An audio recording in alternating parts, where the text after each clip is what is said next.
So I did watch the State of the Union speech by Trump tonight. I wanted to share a few thoughts. There were things going on that may be somewhat obscure to the average person, and I wanted to sort of point out the language that was used and why. So the overall theme of the speech was unity. America, we're in it together. We're all part of the same team, the same family. He was layering it on really thick. Now, the purpose of that, of course, is to attempt to sew up some of the bitter tears and tears ripped into the fabric of American society by relentless, sawtooth identity politics designed to rip people apart, rip cultures apart, rip families apart, rip men and women and races and everyone apart and set them against each other for the sake of divide and conquer. If you can set people at each other's throats for long enough, they then beg for a central dictatorship or authority to take over the country. So this is sort of the purpose. And so this speech was very much a counter to the endless embittering identity politics that the left, that academia, that Hollywood, that the mainstream media and so on have been cursing the unity of Western life and American life as a whole. Now, of course, a lot of people who are against Trump, or certainly not Trump supporters, watch the State of the Union just out of curiosity. And what's amazing to me is that Trump really focused, of course, as one would expect, on his list of accomplishments, on jobs, on tax relief, on like a wide variety of things. And for a lot of people, this really, if they consume the mainstream media, this is the first time they've probably heard about any of these accomplishments. It's kind of dizzying for people. And it really is astonishing. So when he talks about all of the companies that are giving their tax breaks back to their employees, when he talks about the companies who are investing tens of billions of dollars into the American economy, jobs are coming back and so on, well, they've been told, of course, forever that jobs left the United States because there are lower wages elsewhere. Now, if taxes get cut and those jobs come back to America, that puts a kind of stake through the vampire heart of that theory, that it turns out that it was way too high corporate taxes, way too excessive regulation that caused these jobs to leave America. And so again, the more that people get counter information to the relentless propaganda, the better. So they actually are hearing a list of accomplishments. Now, that may cause them to reevaluate Trump. That has some value, but the most important value is when they hear these lists of accomplishments. There'll be a bunch of fact checkers, and I'm sure it'll all check out. This would have been a very carefully vetted speech.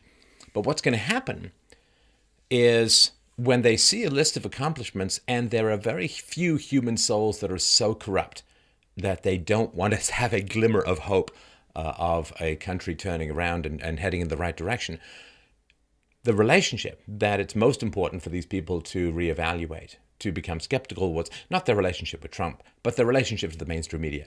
They've been fed a nonstop diet of panic mongering, of fear mongering, of Russian collusion, of you name it. And here they're actually hearing and seeing a list of Trump's accomplishments, his administration's accomplishments, which they will not have heard from the mainstream media. Hopefully, that puts a crack in the biodome of propaganda that is being built, Darth Helmet style, around the American voter's brain, and they get a view of that. Now, the speech was good. It was solid. It's not the kind of speech that I would write or that I would give, which is why I'm here and not there, I'm sure, which is a good thing, I think, for everyone. I mean, there was a lot of platitudes, but it's natural, right? You're speaking to a population that has sometimes the linguistic capacity of the old Simon electronic game, because they've been dumbed down by government schools, by a lot of social media, short attention span stuff. I mean, you can always tell. You look at the comments below, you can always tell the people who read books and the people who don't, because when you read a lot of books, sentences just kind of look and feel wrong. And if you don't read a lot of books, then you just type and it looks fine. So and you can see, Chris Hedges, I think, has talked about this, how the complexity of presidential language has had to decline, year after year, decade after decade. And so it is a challenge. You have to put across some big ideas to an audience that has not been served well, let's just say, by the current educational and cultural climate.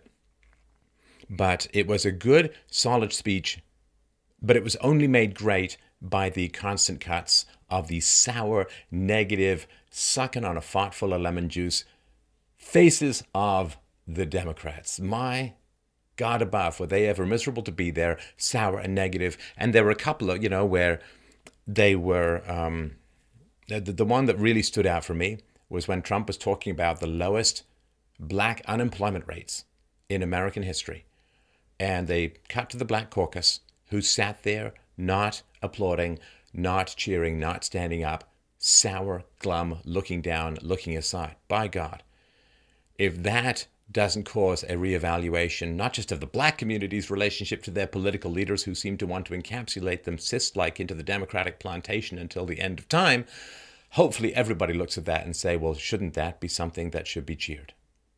I cheer it. I think it's fantastic. What a great thing for the black family. What a great thing for the black workers.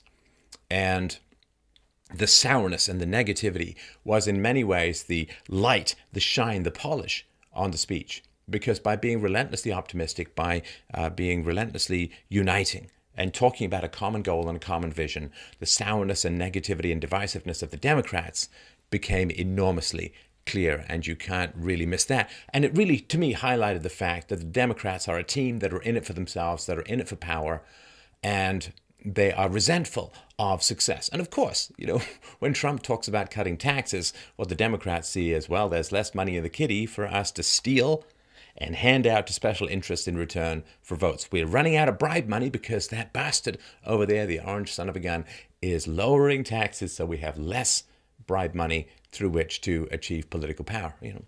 Some people want to set you free, and other people want to give you free stuff. And the two really are at opposite ends of the moral and the political spectrum. So the fact that the Democrats were negative on tax cuts, that they were negative on the data about illegal immigrant crime, and also that they were negative on Trump's amnesty plan, which is sort of a slow walk, 12 years and blah, blah, blah, although there is this fantasy that somehow courts are going to evaluate the moral character of millions of illegal immigrants. But it's 2 to 3 times, right, what Trump offers, 1.8 million or so, is 2 to 3 times what was contemplated under Obama's DACA executive order, not legal amnesty. And the fact that the Democrats were sour over 2 to 3 times what President Obama wanted and got enacted means that there's no upper limit. And that should be really, really clear to everyone. There's no upper limit. Now they're talking about, well, Jorge Ramos was talking about, well, what about the 12 million? And of course, everyone knows it's way more than 12 million. As Ann Coulter's talked about, it's probably 2.5 times that, 20, 30 million. There's no upper limit. And those 20 or 30 million can each bring in, 5 or 7 or 8 family members. I mean, there's no upper limit. They want everyone in the world to move there because that will cement their political power for an eternity, right? You bring people in from the third world, they're going to vote for the Democrats because the Democrats can't convince you of a good argument, so they're going to import people to vote over your particular preferences. More Americans these days want no immigration at all, like a complete stop to immigration, than want any current system to continue. And that's very, very important. The same thing in Europe. People just desperate to stop this mad flow of immigration, this unbelievable, virtually irreversible social experiment on how everyone's going to live together without a common language, culture, history, structure, religion, you name it.